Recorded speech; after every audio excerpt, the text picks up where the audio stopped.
Family, what's good? What's good? We back. We back. Listen, I know a lot of times in the videos, I just be trying to give y'all motivation, been trying to give y'all like tips on how to build your YouTube channel.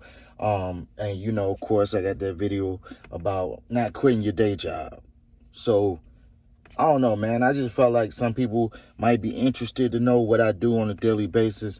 And then maybe this might be a field that you want to get into, outside of the side hustles and whatever, YouTube and all that. So what I do is I'm a business development rep. So basically, you look up jobs, it'll say sales development, business development, pretty much all the same thing, similar field, or basically the same field. So a day in the life, it's going to be a few minutes, but a day in the life. Basically, if you are interested in this field, in this industry, what type of background should you have? So most of the people that get into this position have some type of background in sales. And we all know sales is like anybody can get in sales. I wouldn't recommend sales to my kids. I'm just being 100% honest.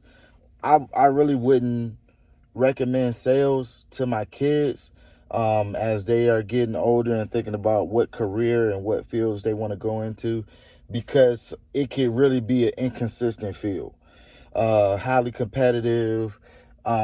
It's one of those fields where a lot of positions bait you with base salary and then tell you, there's uncapped commission or there's all this potential to make a certain amount of money based on your performance and whatnot.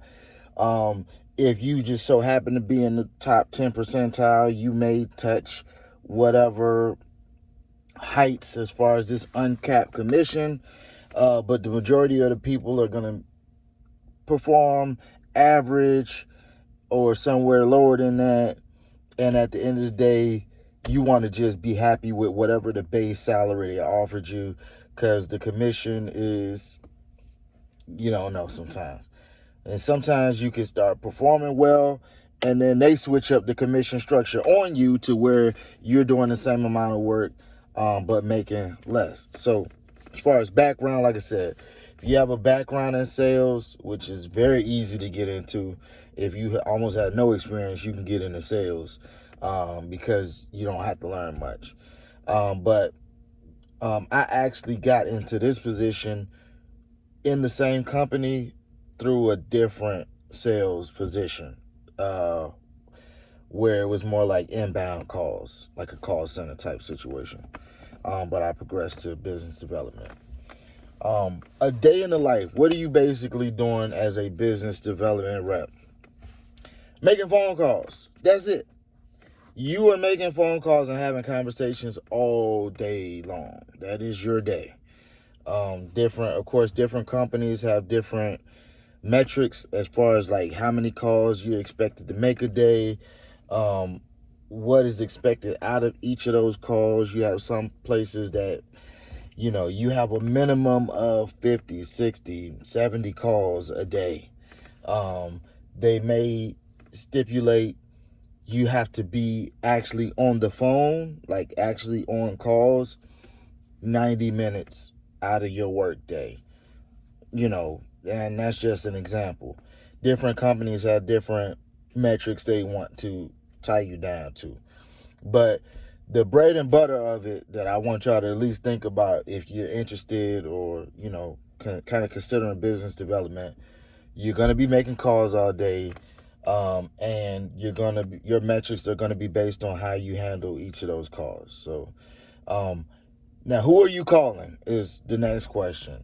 Yeah, some companies you'll be calling is what's called cold calls, where it's like your idea of building the business that you work for is finding new customers that have never heard of you guys or are still, on the fence about you. So it's cold calling. These people are not expecting a call from you. Those are some of the hardest calls to make because you're interrupting somebody's day. But this is what you get paid to do. Interrupt somebody's day And if you can hold their attention for a few minutes and actually turn that into a quality conversation, you're doing well. In my position, these are not cold calls. These are companies that basically have an existing account with my company, and I'm calling them to get them to do more business with us. That makes sense. So it's not a cold call where it's like, hey, become a customer. I'm calling people who are already customers, trying to get them to be like a more valuable customer. So that's the whole idea of developing business. So, of course, in my field or my position, again, I'm trying to get these customers to spend more money. That's what I get rated on, and that's what my metrics are based on. How much my customers within my book of business is, how much are they spending? So if you're unfamiliar with book of business, that basically means these are the customers who are already doing business with you. You already have their name, their number. You should have some type of customer profile. I use that term loosely. For my customers, I just jot down a few notes every time I call them. That way, the next time I call you, I have a point of reference. Hey, last time we spoke, maybe about a month ago, we talked about XYZ. Long and short story, or long story short, I should say, man, you just building a relationship with these customers over time, a business relationship that eventually when they need something, they call you. Or the next time you call them, you may catch them and they're interested in using the services of the company that you work for.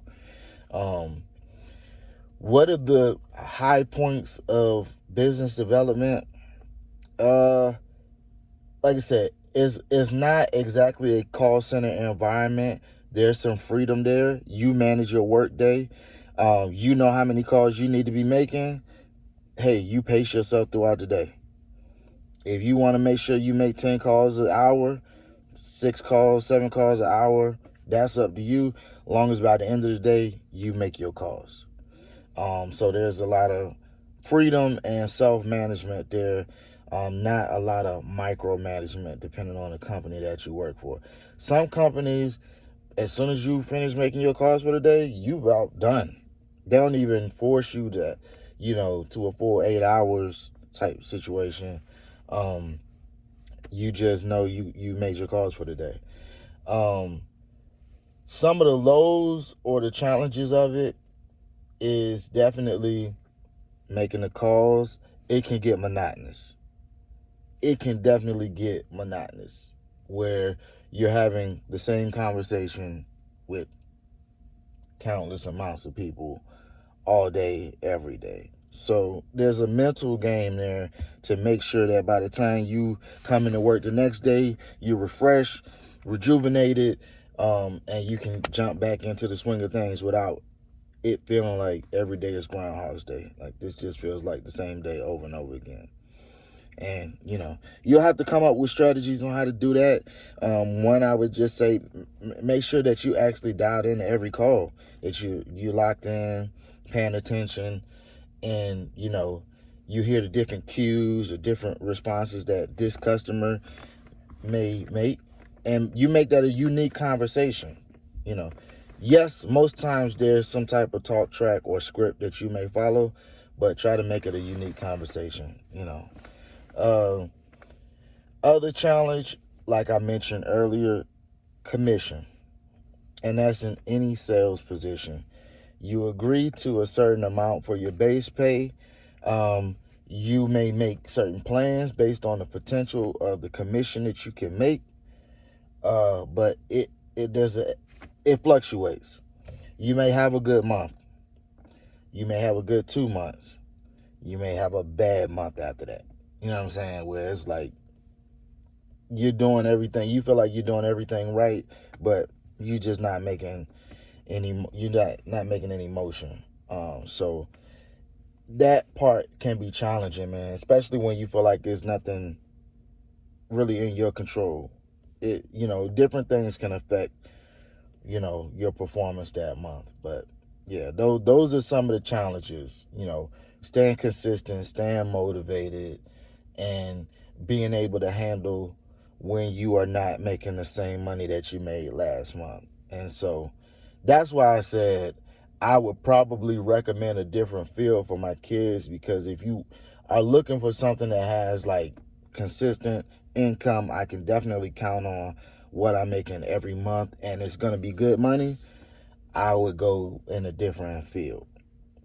So my overall, I don't know if you would call it rating on the position of a business development rep. I think there's some money to be made there. I think if you're already in sales, I think it's one of the better positions you could be in for sales. But eventually, I'm definitely looking at transitioning out of this type of role, maybe like to an analyst or something like that. Because to be honest with you, I like people, but sometimes when you talk to that many people every day, it gets old. And you want something that you can bank on that income. Like you definitely making, high 5 figures into your 6 figures. You know what I'm saying? Business development rep, you're going to be making mid 5 figures. You know what I'm saying? Do the math. Mid 5 figures plus whatever your bonus and commissions are. But yeah, that's my take. Day in the life, business development, man. Stay tuned to the next one.